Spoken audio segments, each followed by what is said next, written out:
Greetings, everyone. GM, wherever you are on God's green earth. Welcome to This Week in Frax. I am your host, DeFi Dave, here with Capital K and Sam McCullough. And this time, before we get into everything Frax, we want to highlight a very special Frax partner with Notional. We have found Teddy from Notional, who are working with Frax on some really cool opportunities for Frax BP and beyond. Teddy, thank you so much for coming on.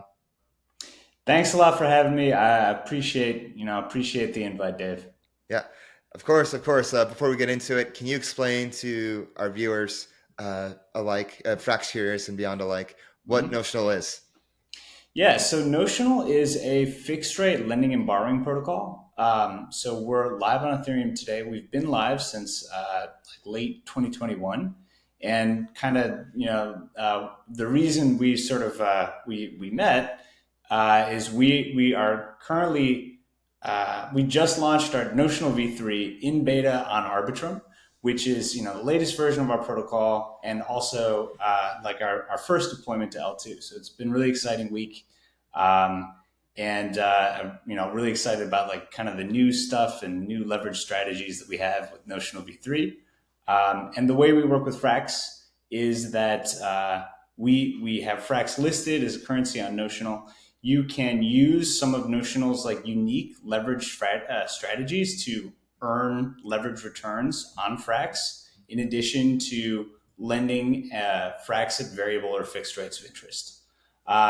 So kind of a cool strategy we have is we are integrated with the convex FrxUSDC pool. So what you can do is you can borrow Frax at a variable or a fixed rate from Notional and deposit that Frax directly into the FrxUSDC convex pool and earn a levered return on the yield on that convex pool. So it's a way for advanced DeFi users who have some Frax to lever up on their returns, and then that kind of creates good lending rates for just passive lenders of Frax. Oh, so it basically you offer variable lending or fixed lending, and you can allow more advanced DeFi users to basically loop up on their Frax BP as one strategy. Are there other strategies that Frax users can use, whether it's with FrxETH or something else? Yeah, so not on Arbitrum today. So Frax is I think that maybe this is changing going forward, but as I'm sure Frax is primarily focused on Ethereum right now. So there's definitely once we upgrade Notional V2 to Notional V3 on Ethereum, there's definitely going to be more opportunities for Frax holders. But currently just on Arbitrum, there isn't a lot of that to do with Frax. But I think, my hope is that will sort of improve going forward as, I think the Frax ecosystem just starts putting more effort on L2s. Well, really, it's the season 2 that's coming about with the short-term incentive program provided by Arbitrum. Right. So are you guys taking part in that? Did you provide an application to them? Oh, yeah, for sure. So we put in a proposal for 500K ARB.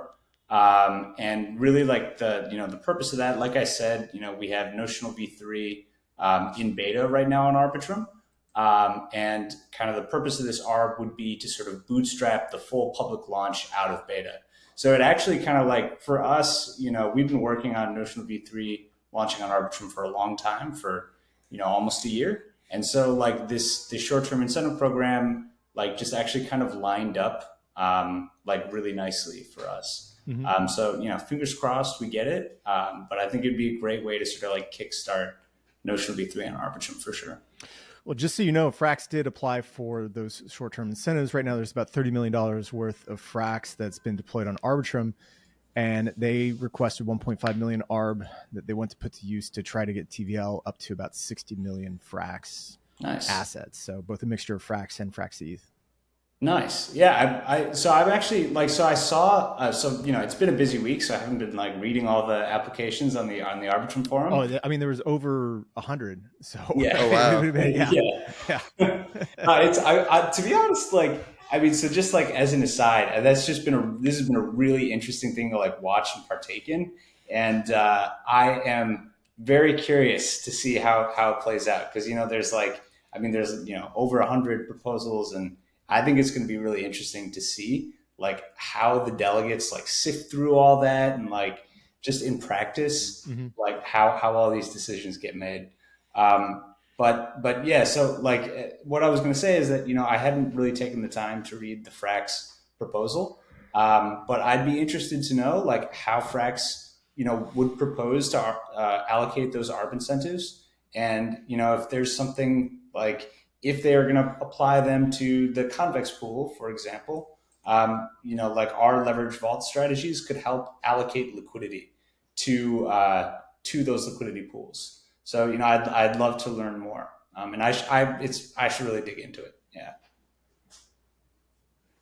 Yeah, no, I said this last week. It's exciting to see Frax, propose something like this because Arbitrum has been the DeFi chain, since the start, and I feel like there's just a snowball effect of DeFi users, DeFi applications, and something like season 2, it's just gonna like exasperate and increase that snowball effect and just make it bigger and bigger.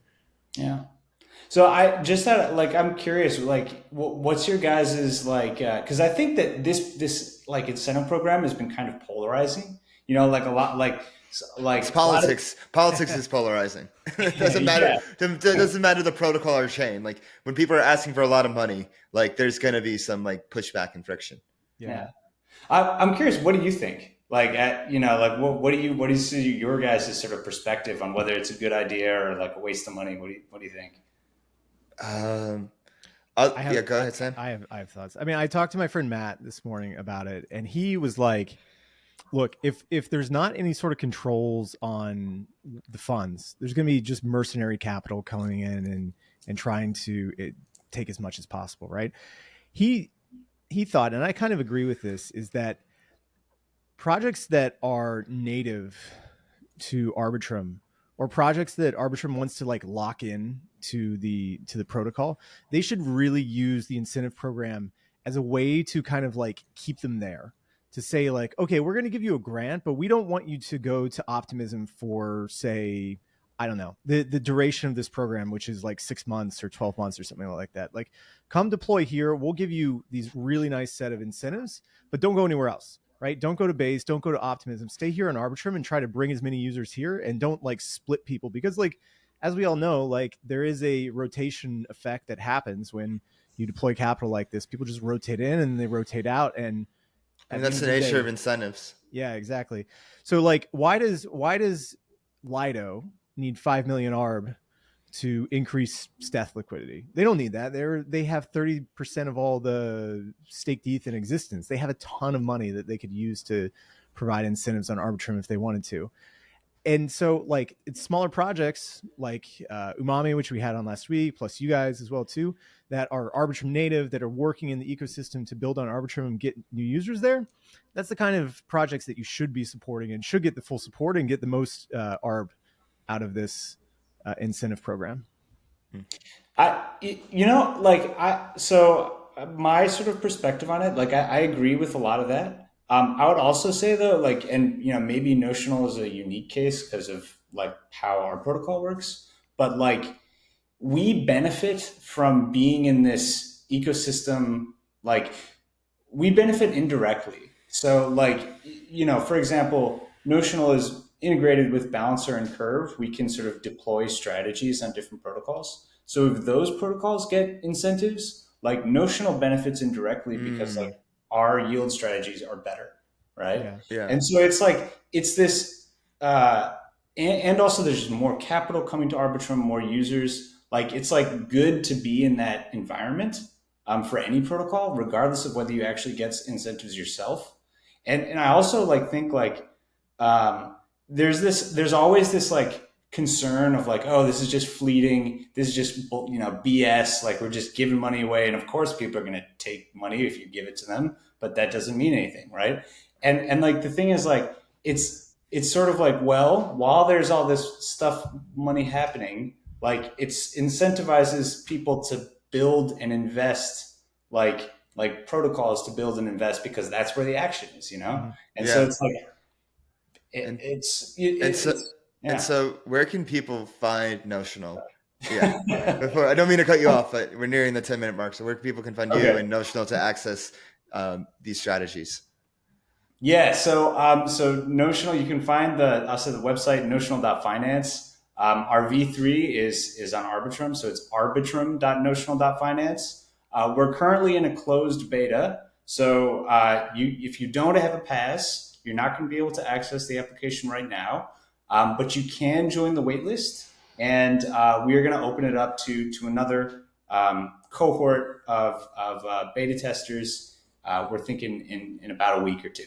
So, yeah, so check out the site and follow us on Twitter for more updates at Notional Finance. You heard it here, folks. Teddy, thank you so much for joining us. We'll see you on chain. Okay. All right. Thanks a lot, guys. Bye.